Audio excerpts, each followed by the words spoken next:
So hi guys, எல்லாருக்கும் வணக்கம். So welcome to what I know channel. So இன்றைக்கி நம்ம இந்த வீடியோவில் டைம் அண்ட் ஒர்க்கில் லீவிங் ஆர் ஜாயினிங் அப்படின்ற ஒரு டாப்பிக்கில் இந்த கொஷின் பார்க்க போகிறோம். ஸோ இந்த மாதிரி கொஷின்ஸ் எல்லாமே பேசிக்காக ஒரே மாதிரி தான் இருக்கும். ஸோ இந்த ஒரு கொஷின் நீங்கள் பார்த்தாலே most of the questions solve பண்ணிடலாம். ஸோ ஃபஸ்ட்டு கொஷினோட கிவன் என்னென்னு பார்த்துடலாம். ஸோ ஏ ஒரு ஒர்க்கை 30 டேஸில் கம்ப்ளீட் பண்ணுறான். ஸோ அதே ஒர்க்கை பி 36 டேஸில் கம்ப்ளீட் பண்ணுறான். சி அந்த ஒர்க்கை 45 டேஸில் கம்ப்ளீட் பண்ணுறான். So first A and B சேர்ந்து ஸ்டார்ட் பண்ணுறாங்க. அவங்க வெறும் 9 நாள் தான் பார்க்குறாங்க. அந்த 9 நாளைக்கு அப்புறம் ஏ லெஃப்ட் ஆகிறான். அதுக்கப்புறம் சி ஜாயின் ஆகிறான். ஸோ இப்போ மொத்த ஒர்க்கை நீங்கள் எவ்வளோ நாளில் ஃபினிஷ் பண்ணுவீங்க அப்படின்னு சொல்லி கேட்குறாங்க. One second. ஸோ மொத்த ஒர்க்கை நீங்கள் எவ்வளோ நாளில் ஃபினிஷ் பண்ணுவீங்க அப்படின்னு சொல்லி கேட்குறாங்க. ஸோ இப்போ பாருங்கள், ஃபஸ்ட்டு ஏபிசி அவங்களோட இண்டிவிஜுவல் எவ்வளோ நாள் அந்த ஒர்க்கை கம்ப்ளீட் பண்ணுவாங்கன்னு எழுதணும். ஸோ நெக்ஸ்ட் அதுக்கு எல்சிஎம் எடுக்கணும். எல்சிஎம் எடுக்கிறப்ப பிக்கஸ்ட் நம்பரோட மல்டிபிள் இந்த 36 ஏபி அதோட 2ஆல் டிவைட் ஆகான்னு பார்க்கும். இப்போ 45 ஆகாது. ஸோ நெக்ஸ்ட் 90 ஆகாது. அடுத்து 135 ஆகாது. 180 ஆகும். ஸோ அப்போ 180 தான் டோட்டல் ஒர்க்.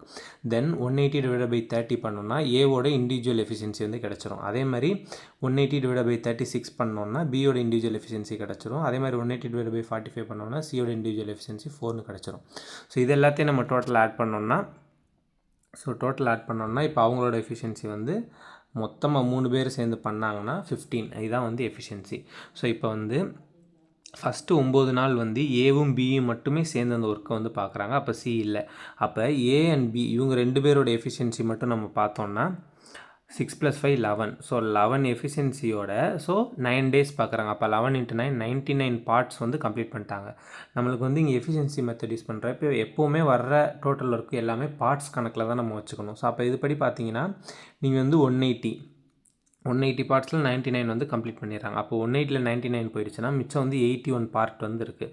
ஸோ இந்த 81 பார்ட்டில் ஏ லெஃப்ட் ஆனதுக்கப்புறம் சி ஜாயின் பண்ணிக்கிறான். அப்போ ஆல்ரெடி பி இருக்கான். அப்போ பிசி பியோடையும் சியோடைய எஃபிஷியன்சி ஆட் பண்ணோன்னா 5 + 4 9. So 81 remaining work. அதில் இவங்களோட எஃபிஷியன்சி சேர்ந்து 9. So 81 divided by 9 so 9 days. இப்போ நம்மளுக்கு கொஸ்டினில் என்ன கேட்டிருக்காங்கன்னா total work finishing. So total work finish எப்போ முடிக்கிறாங்க? ஆல்ரெடி ஏபி சேர்ந்து இருக்கிறப்ப 9 நாள் பார்த்துருக்காங்க. அதுக்கப்புறம் சி ஜாயின் பண்ணதுக்கப்புறம் ஒரு 9 நாள் பார்த்துருக்காங்க. ஸோ மொத்தம் 18 நாள். ஸோ இதுதான் ஆன்சர்.